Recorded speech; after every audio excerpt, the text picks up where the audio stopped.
Ini adalah pupuk organik cair atau POC, di mana pupuk organik cair ini mengandung unsur kalium yang lebih tinggi. Yang kegunaan dari unsur kalium itu adalah dalam fase pembuahan dan pembesaran buah. Selamat siang rekan-rekan petani semuanya. Ketemu lagi dengan saya di Mangaso Ulian Tani Channel. Di dalam video kali ini saya akan membuat pupuk organik cair atau POC dengan unsur kalium atau K yang tinggi. Jadi ayo tonton video ini sampai akhir dan jangan lupa subscribe di channel saya ini untuk mendapat informasi video terbaru berikutnya. Sahabat tani, tanaman jeruk atau tanaman buah-buahan yang lain dalam pertumbuhan buah dan daun dan batangnya sangat memerlukan unsur makro dan mikro, di mana unsur makro yang dibutuhkan terdiri dari nitrogen, fosfat, dan kalium. Dan unsur makro itu bisa dipenuhi dari pupuk kimia, pupuk kandang, ataupun pupuk organik cair. Dan kali ini kita akan membuat dari pupuk organik cair, di mana pupuk organik cair ini yang mengandung unsur kalium atau K yang lebih banyak. Yang kegunaan dari unsur kalium itu adalah yang pertama untuk membantu pembentukan protein dan karbohidrat, yang kedua untuk mencegah dari rontok daun, bunga dan buah pada tanaman jeruk, yang ketiga untuk pembesaran dari buah, yang keempat untuk memperkuat dari daya tahan tanaman terhadap kekeringan dan penyakit. Dan kali ini kita akan membuat pupuk organik cair atau POC yang mengandung unsur kalium yang lebih tinggi, di mana bahan-bahannya adalah sabut kelapa, cairan EM4, gula merah, air kelapa, dan air cucian beras. Dan juga kita akan menambahkan dari buah-buah yang busuk yang mengandung unsur K yang lebih tinggi. Dan sebelum kita membuat dari pupuk organik cair, kita akan menyiapkan dari alat atau wadah yang akan kita pakai untuk memfermentasi dari pupuk organik tersebut, yang akan kita bersihkan dulu dari minyak atau kotoran lainnya. Kita juga akan membersihkan dari sabut kelapa ini yang mengandung unsur K dari tanah ataupun kotor-kotoran lainnya. Sabut kelapa yang akan kita pakai sebagai pupuk organik cair ini akan kita sobek-sobek atau iris-iris kecil-kecil, sehingga nantinya akan mudah difermentasi dalam pembuatan pupuk organik cair. Kita juga akan menggunakan dari buah-buah yang busuk seperti buah pepaya atau buah pisang ini yang mengandung unsur K yang lebih tinggi. Dan kita akan meremas-remasnya sehingga melumat, dan nanti kita akan mencampur dengan sabut kelapa yang telah kita iris-iris itu. Dan kita akan menuangkan dari buah-buah yang busuk ke wadah yang telah kita sediakan.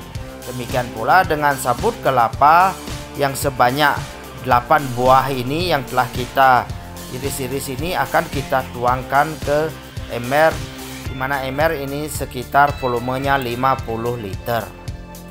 Terus kita akan menambahkan dengan air kelapa sebanyak 2 liter.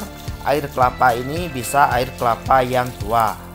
Dan kita akan menambahkan dengan air cucian beras sebanyak 20 liter. Di mana air cucian beras ini ataupun air kelapa ini berfungsi di samping mengandung nutrisi yang tinggi dan karbohidrat, juga sebagai makanan dari mikroba ataupun bakteri yang kita pakai sebagai fermentasi dari bahan organik cair ini. Dan Kita juga akan menambahkan sedikit air untuk mencapai volume dari 50 liter ini. Terus kita akan aduk-aduk antara bahan-bahan dari pupuk organik cair ini dengan air kelapa dan juga air cucian beras ini. Untuk perkembangan dari bakteri atau mikroba dalam proses fermentasi dari pupuk organik cair ini, kita memerlukan gula merah sebanyak setengah kilogram yang akan kita nanti iris-iris kecil-kecil dan akan kita larutkan di dalam air. Gula merah ini sebagai makanan dari bakteri untuk perkembangbiakannya dan untuk proses fermentasinya.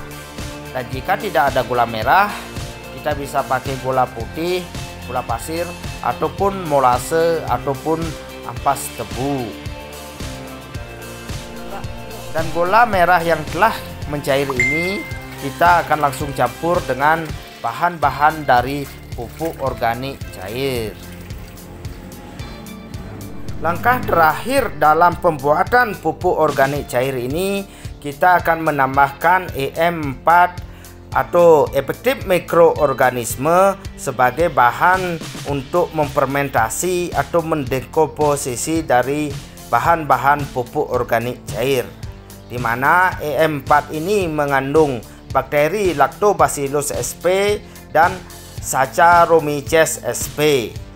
Juga mengandung penambat nitrogen, pelarut fosfat, penghasil fitohormon, dan perombak bahan-bahan organik. Yang mana kegunaan dari EM4 ini kita pakai sebagai untuk memfermentasi dan mendekomposisi bahan-bahan pupuk organik cair, dan juga untuk menyediakan unsur hara pada tanaman kita dan juga untuk menyehatkan tanaman. Dan kita akan memberikan dari larutan EM4 ini sebanyak 500 ml atau setengah liter yang akan kita nanti campur dengan bahan-bahan dari pupuk organik cair ini yang kita siapkan di wadah yang berisi 50 liter. Terus kita akan tuangkan dari larutan EM4 ini ke dalam bahan-bahan dari pupuk organik cair ini yang telah kita tuangkan tadi semuanya. Dan kita akan mengaduk dari larutan EM4 ini dengan bahan-bahan dari pupuk organik cair ini supaya mencampur dengan merata. Sahabat tani, ini adalah pupuk organik cair kita setelah 1 minggu proses fermentasi. Sudah banyak tumbuh dari gelembung-gelembung putih dan ini sudah berjalan fermentasinya. Dan kita bisa mengaduk setiap 1 minggu sekali dari pupuk organik cair kita ini. Dan ini setelah 2 minggu proses fermentasinya, gelembung putihnya sudah semakin banyak dan hampir menutupi semua dari bahan-bahan pupuk organik kita. Dan kita juga bisa menambahkan selang air untuk proses sirkulasi udara dalam fermentasi dari pupuk organik cair kita.